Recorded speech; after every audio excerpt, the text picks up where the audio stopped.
তার রব্বুল আলামিন কবুতরি বলেন জগতের মানুষ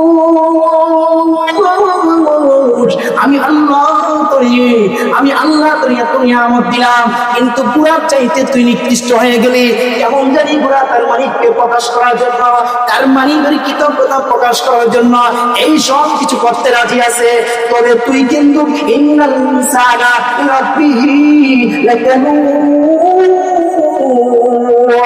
বান্দারে তোরা কিন্তু আমি আল্লাহ তাআলার কৃতজ্ঞতা করিস না। আমি আল্লাহ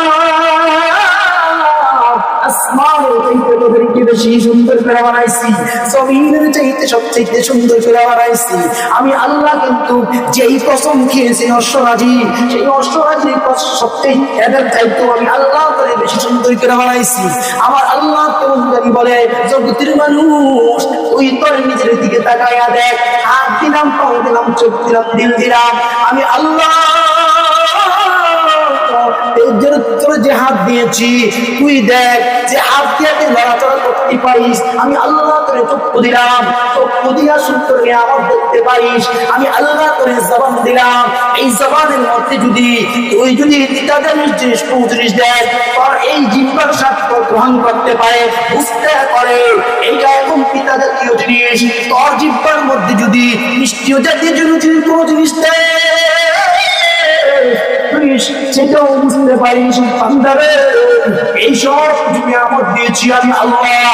ও বান্দা, পা দিয়েছি আমি আল্লাহ হাঁটার জন্য, চক্ষু দিয়েছি আমি আল্লাহ দেখার জন্য, এইসব নিয়ামত আমি আল্লাহ তোকে দিয়েছি। ও বান্দা, তুই বুড়া চাইতে নিকৃষ্ট, বুড়া কিছু খাবার দেওয়ার কারণে এই সব কিছু করতে রাজি আছে, কিন্তু মানুষ হইয়া আমি আল্লাহ নিয়ামত দিয়া তুই আমি আল্লাহ নিয়ামত শুকরিয়া আদায় করিস না, ঠিক না?